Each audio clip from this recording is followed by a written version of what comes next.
एक बात और ध्यान देना आप लोग को कि जो भी चीज रिमेम्बर करते हैं, यानी रिमेम्बर करते हैं, ठीक है, जो भी चीज रिमेम्बर करते हैं तो उसको कॉपी में जरूर लिखिए। एक बार कॉपी में जरूर लिखिए। कॉपी में क्या लिखना है, जरूर लिखना है जो भी चीज आप पढ़ रहे हैं अभी, क्योंकि एग्जाम आपको काफी नियरेस्ट आने वाला है। काफी दिन नहीं बचा है, 2-4 महीने नहीं बचे हैं, मुश्किल से 1 से 1.5 महीने बचे हैं। तो आपको ध्यान देना पड़ेगा कि अभी से जो चीजें हम पढ़ रहे हैं, जितने भी चीजें हम पढ़ रहे हैं, फर्स्ट ऑफ ऑल उसको पढ़ने के बाद एक और कॉपी में जरूर लिखेंगे। दूसरा जो है, फिगर पे ज्यादा फोकस करेंगे। किस पे, जितना भी है फिगर पे ज्यादा फोकस करना है, फिगर पे बहुत ज्यादा फोकस करना है। अब फिगर बनाएंगे, फिगर देखेंगे, और एक इंडस्ट्रियल ऑटोमेशन की बात करें तो ट्रांसफर फंक्शन देखेंगे, उससे आप डिजाइन करेंगे लैप्लास ट्रांसफॉर्म हम लोग कैसे लिखते हैं। माइक्रोवेव में फिगर बनाएंगे, आप देखेंगे कैसे हम लोग बना रहे हैं। मैक्सवेल इक्वेशन को 3 से 4 बार लिखना पड़ेगा आपको। स्टोक्स थ्योरम, डाइवर्जेंस थ्योरम को देखना पड़ेगा। वायरलेस कम्युनिकेशन में जितना से ज्यादा फिगर बनाएंगे वो, तो फर्स्ट ऑफ ऑल जो भी याद करे वो कॉपी में एक बार जरूर लिखें।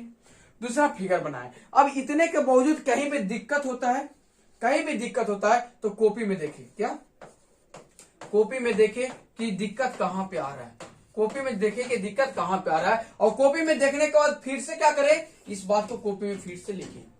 जितना बार पूरी तरीका से आप नहीं लिख सकते हैं या नहीं लिख पाएंगे, तब तक ये प्रोसेस को देखना है। पहला जो याद कर रहे हैं वो लिखिए।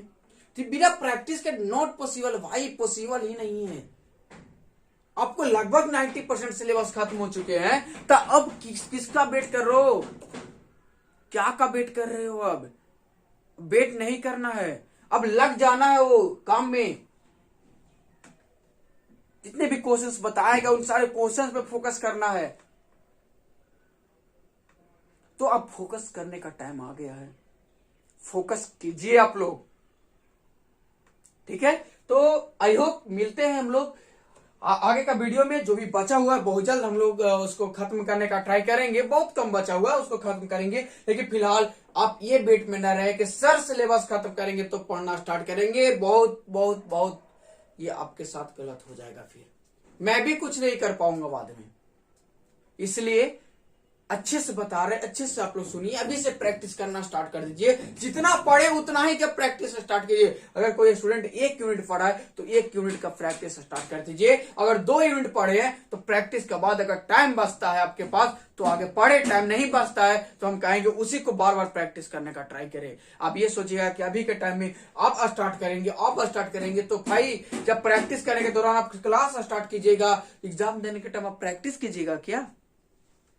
No no no no no, आज से ही लगना पड़ेगा, आपको प्रैक्टिस करना पड़ेगा। आपके पास टाइम आ गया, एग्जाम बहुत जल्द आपको होने वाला है, ठीक है। तो आप लोग फोकस कीजिए और पढ़ाई पे ज्यादा से ज्यादा कंसंट्रेशन आप बना लीजिए, ठीक है ना, ताकि आपको किसी तरह से कोई दिक्कत ना हो, सेमेस्टर एग्जाम में दिक्कत ना हो। जहां भी कमी रह गया था आपके 4th सेमेस्टर में, उसको कमी का पूरा करने का वक्त आपके पास आ गया है। आप उस वक्त को गवाइए नहीं। और जो आपको रह गया था, किसी कारण से नंबर कम आ गया था, किसी का 80% नहीं आ पाया था, 2-4 नंबर से पीछे रह गए थे, भाई वही तो 2-4 नंबर इंपॉर्टेंट होता है, बाकी तो आप कर ही लिए। तो इन सारे बातों के साथ हम लोग मिलते हैं अगले वीडियो में।